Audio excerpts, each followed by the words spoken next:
नमस्ते बच्चों, मैं रवि कुमार वर्मा शासकीय उच्चतर माध्यमिक विद्यालय बोड़ला अपने YouTube चैनल पर आपका स्वागत करता हूं। पिछली कक्षा में हमने देखा ऊर्जा किसे कहते हैं, ऊर्जा के विभिन्न रूप, यांत्रिक ऊर्जा और उसके प्रकार, गतिज ऊर्जा किसे कहते हैं और गतिज ऊर्जा के लिए सूत्र की स्थापना। आज हम देखेंगे कार्य ऊर्जा प्रमेय। तो आइए देखते हैं कार्य ऊर्जा प्रमेय किसे कहा जाता है। तो किसी वस्तु पर लगाए गए बल द्वारा किया गया कार्य किसी वस्तु पर लगाए गए बल द्वारा किया गया कार्य उस वस्तु की गतिज ऊर्जा में परिवर्तन के बराबर होता है। उस वस्तु की गतिज ऊर्जा में परिवर्तन के बराबर होता है। तो किसे कहते हैं कार्य ऊर्जा प्रमेय? किसी वस्तु पर लगाए गए बल द्वारा किया गया कार्य। हम किसी वस्तु पर जो बल लगा रहे हैं उसके द्वारा जो कार्य किया जाता है वह कार्य वस्तु की गतिज ऊर्जा में परिवर्तन के बराबर होता है। अब आइए देखते हैं इसका व्यंजक। जब बल का मान क्या हो अचर बल के लिए। जब बल का मान क्या हो अचर हो तो माना m द्रव्यमान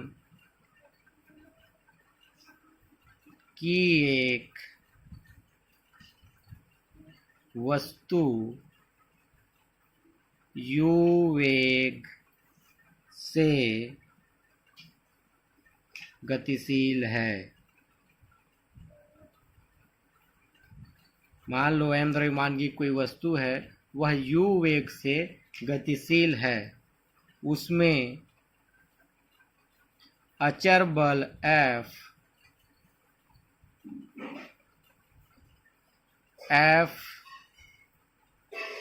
लगाने से A त्वरण उत्पन्न होता है और वह बल की दिशा में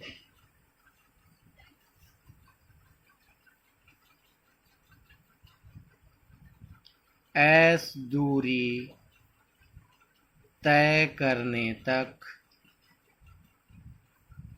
v वेग प्राप्त कर लेता है। तो मान लो m द्रव्यमान की एक वस्तु है जो u वेग से क्या कर रही है, गति कर रही है, और उस पर हमने क्या किया, एक अचर बल F लगाया और बल लगाएं तो बल लगाते वस्तु का वेग में क्या हुआ, परिवर्तन हुआ, अर्थात वस्तु में त्वरण उत्पन्न हुआ। इसलिए वस्तु s दूरी तय करती है और s दूरी तय करने तक उसका वेग क्या हो जाता है, v हो जाता है।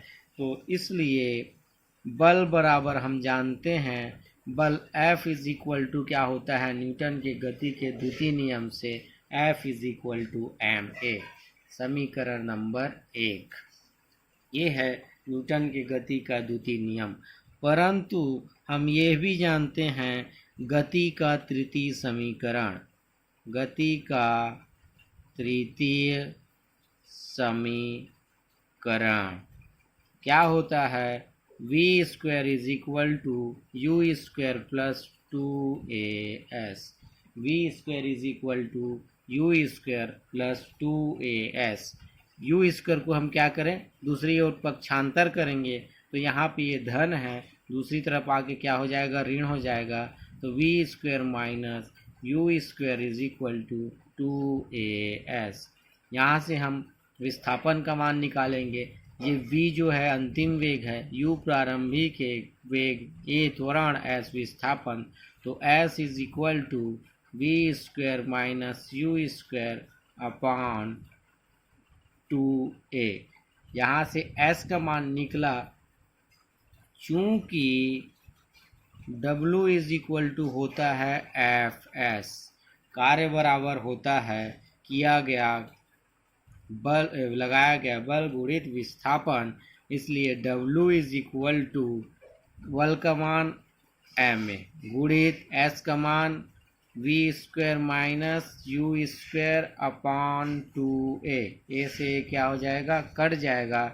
तो किया गया कार्य W इज इक्वल टू, अलग अलग करेंगे तो 1/2 mv का स्क्वायर माइनस 1/2 mu का स्क्वायर। ये है अचर बल के लिए कार्य ऊर्जा प्रमेय, अर्थात किसी वस्तु पर बल द्वारा किया गया कार्य उस वस्तु की गतिज ऊर्जा में परिवर्तन के बराबर होता है। यह है अचर बल के लिए कार्य ऊर्जा प्रमेय। ये था अचर बल के लिए कार्य ऊर्जा प्रमेय। आइए आगे देखते हैं, अगर बल का हो क्या हो, परिवर्ती हो, तो कार्य ऊर्जा प्रमेय। परिवर्ती बल के लिए, परिवर्ती बल के लिए, परिवर्ती बल के लिए कार्य ऊर्जा प्रमेय। तो मान लो, माना m द्रव्यमान की एक वस्तु पर Fx परिवर्ती बल x अक्ष की दिशा में लगाया जाता है, तो वस्तु x1 से xn तक विस्थापित हो जाती है। ठीक है, मान लो हमने m द्रव्यमान का एक वस्तु लिया, उस पर Fx परिवर्ती बल x अक्ष की दिशा में लगाया, तो वस्तु जो है x1 से xn तक क्या हो जाती है, विस्थापित हो जाती है, या x एक्सिस, ये y एक्सिस। यहाँ वस्तु क्या है, x1 पर है। अगर इस पर इस दिशा में क्या बल लगाए, Fx बल लगाए हमने, तो वस्तु x1 से कहाँ तक विस्थापित हो जाती है, xn तक। तो x1 से जो xn तक की दूरी है, उसको हम छोटे छोटे भागों में क्या कर सकते हैं, विभाजित कर सकते हैं। अर्थात पहले वस्तु थोड़ी दूर गई, फिर और थोड़ी दूर गई, फिर थोड़ी दूर गई, उसके बाद xn पर पहुंची। इसलिए प्रत्येक अंतराल में बल द्वारा किया गया कार्य, अर्थात डेल W सबका योगफल अर्थात कुल कार्य हो, सब में जुड़ जाएगा, 1/2 m डेल V का स्क्वायर। जहाँ डेल V क्या है, प्रत्येक अंतराल में प्रारंभिक बिंदु और अंतिम बिंदुओं के मध्य गतिज ऊर्जा में परिवर्तन है। अब माना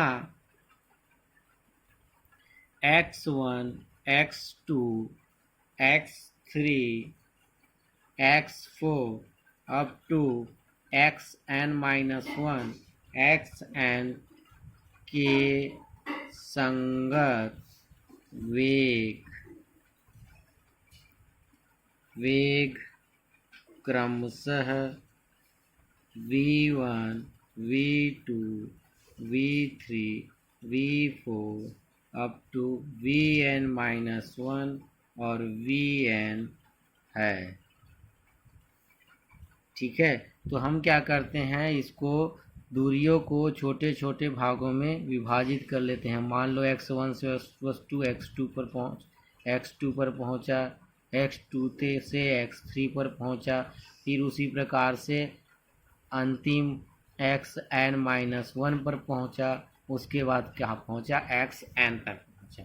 तो xn पर उसका वेग क्या है, v1 है, x2 पर v2 है, x3 पर v3 है, xn-1 पर वस्तु का वेग क्या है, vn-1 है और xn पर vn है।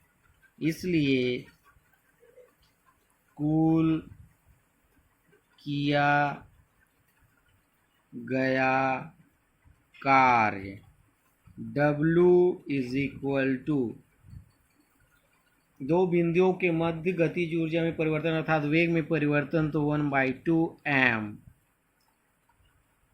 बाद की स्थिति माइनस पहले की स्थिति, तो v2 minus v1 v2 square minus v1 square plus 1/2 m v3 minus v2 square minus v2 का स्क्वायर प्लस 1/2 m v4 का स्क्वायर माइनस v3 का स्क्वायर प्लस अप टू ये चला जाएगा 1/2 m v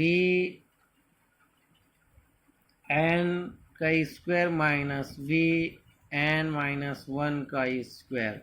तो क्या होंगे, जितने भी पद हैं धन और ऋण वाले कट जाएंगे, तो केवल 1 वाला बचेगा क्योंकि 1 सामने है, और n वाला बचेगा लास्ट में। बाकी ये ऋण, ये धन है, ये ऋण है, कट जाएगा। v3 धन है, ये ऋण है, कट जाएगा। v4 धन है, बाद वाला ऋण वाला कट जाएगा। vn-1 ऋण है, इसके पहले vn- प्लस में रहेगा, इसलिए कट जाएगा, बचेगा 1/2 m v1 का स्क्वायर प्लस 1/2 m vn का स्क्वायर।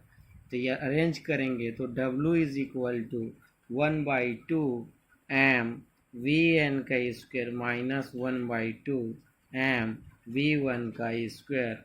ये है परिवर्ती बल द्वारा किए गए कार्य के लिए गति कार्य ऊर्जा प्रमेय का सूत्र। यदि किसी वस्तु पर परिवर्ती बल लगाया जाता है तो कार्य ऊर्जा प्रमेय W is equal to 1/2 m vn का स्क्वायर माइनस 1/2 m v1 का स्क्वायर। तो आज हमने देखा कार्य ऊर्जा प्रमेय और कार्य ऊर्जा प्रमेय का व्यंजक दो स्थितियों में, जब बल का मान अचर हो और जब बल का मान परिवर्ती हो। तो आज के लिए इतना ही, धन्यवाद।